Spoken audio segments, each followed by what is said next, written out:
Thank you, and I too rise in support of this bill.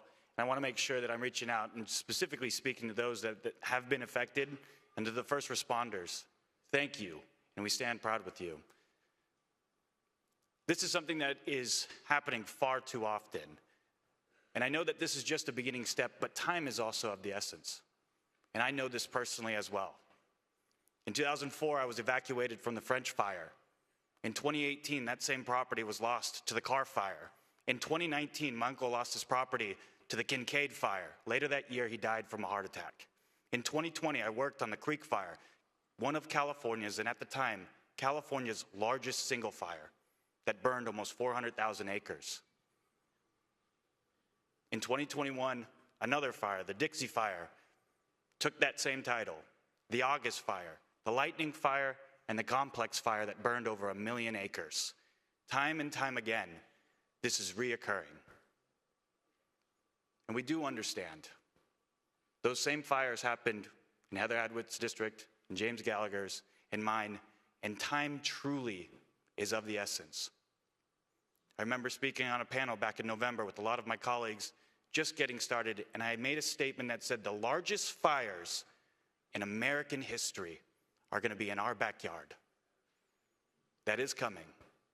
We do need to take action on this because every single Californian will feel this. It's time that we get proactive, that we focus on prevention.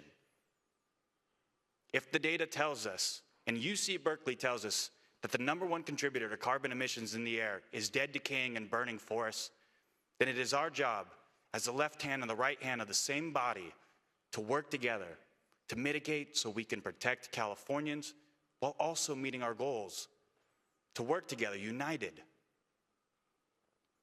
I ask that we think about this from a different approach because we are in a position today that Californians are at serious threat.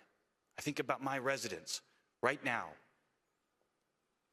that have PTSD from the Creek fire that happened on Labor Day, where we evacuated 36,000 people. And the only reason that fire, we did not lose people that were stuck, is because we were proactive in that county on vegetation management and clearance. So the emergency exits, because we knew right now that we cannot do something or we don't have the resources available to manage the over 200 million dead trees in our forest that are putting the livelihoods of Californians at threat.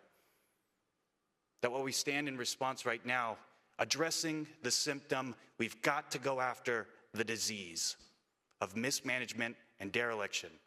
And it's our ability to do so right now. So while, yes, I do stand in support, in strong support, that we make sure that we're being proactive on this, but that we seriously consider prevention faster than later. Just a little bit more on the data side. In 1983 and in 1984, we had one of the largest wet periods in California history that led to super blooms. Those same super blooms leads to super dead vegetation and is the reason why the area is burning today. In 1970, there was a fire called the Siege Fire that burned the exact same scar that is burning today over 50 years ago. So we cannot say that we did not know that this is coming because it has already happened. That it is now on us to be proactive, to not make the same mistakes that happened in the past, but to learn from history.